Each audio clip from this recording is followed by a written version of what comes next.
وہ بھی ہم نے بتایا. اس کے ساتھ ساتھ جو نیشنل پالیسی کے تحت ہمارے عوام کو زبردستی اپنے گھروں سے نکالا گیا ہے تو ان کو بھی ہم ریلیف دے رہے ہیں.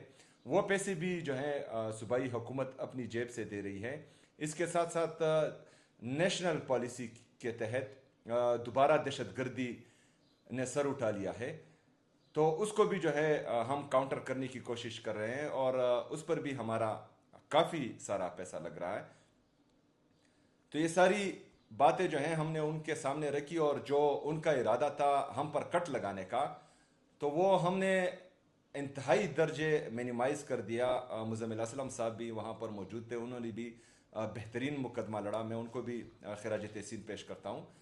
تو ہم نے یہاں پر خیبر پختونخوا کی حکومت ہمارے ساتھ ہیں. ہم نے خیبر پختونخوا کی عوام کے لیے ہم سے جو ہو سکے وہ بہترین ریلیف دینا ہے اور اس کے ساتھ ساتھ خیبر پختونخوا کی عوام کے ساتھ ہم نے پاکستان کا مقدمہ بھی لڑنا ہے, کیونکہ ہم سمجھتے ہیں کہ جو عوامی مینڈیٹ کے ساتھ آتے ہیں وہ پاکستان کا ہی سوچتے ہیں, لیکن جو چور دروازوں سے آتے ہیں ان کو صرف جو ہے اپنے لیے جہاز خریدنے کے لیے کا موقع ہی ہوتا ہے, باقی جو ہے وہ عوام کا نہیں سوچتے.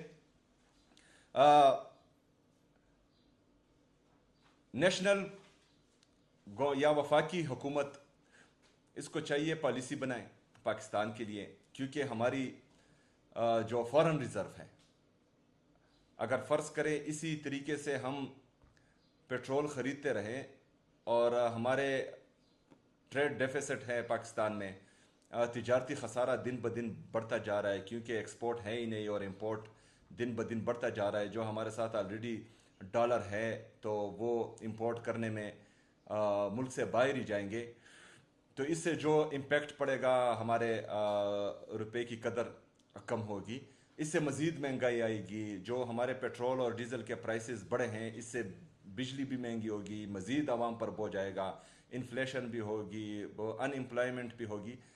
تو یہ تمام چیزوں کے لیے جو ہیں میرے خیال میں ایک جو ہے فیوچر کی پالیسیز بنانی چاہیے وفاقی حکومت کو. کوئی پلان سامنے لانا چاہیے, فائر فائٹنگ نہیں ہونی چاہیے. جس طرح عمران خان صاحب نے پاکستان کا جی ڈی پی گروتھ 6.1% پر لے کر گئے تھے, ہمارا انڈسٹریل گروتھ ہو رہا تھا, ہمارا ایگریکلچر گروتھ ہو رہا تھا, ہماری ریمیٹنسز پاکستان کی تاریخ میں پہلی دفعہ تقریباً $33 بلین تک پہنچ چکے تھے. ہمارا ٹریڈ سرپلس تھا کیونکہ ایکسپورٹ زیادہ ہو رہی تھی, امپورٹ کم ہو رہی تھی اور پاکستان ترقی کر رہا تھا. لیکن بدقسمتی سے وہ حکومت گرائی گئی بیرونی سازش کے ذریعے اور کچھ لوگوں کو مسلط کیا گیا اور کہا گیا کہ پاکستان ترقی کرے گا. تو اس نہج پر ہم پہنچ چکے ہیں کہ آج جو ہے ہمارے غریب عوام تو چھوڑے, مڈل کلاس تو چھوڑے, اپر مڈل کلاس والے لوگ بھی رو رہے ہیں. تو میں چاہتا ہوں کہ ہماری حکومت خیبر پختونخوا میں ایک پروونشل کرائسس پالیسی لائے تاکہ جتنی بھی ہمارے آفات آتے ہیں, چاہے نیچرل ڈیزاسٹر ہو چاہے نیشنل کرائسس ہو, تو اس میں ہم جو ہیں سب سے پہلے اپنے عوام کو دیکھیں اور اپنے عوام کے لیے ہر ممکن کوشش کریں کہ ان کو ریلیف دیں اس کے تحت. دوسرا, جو ہمارے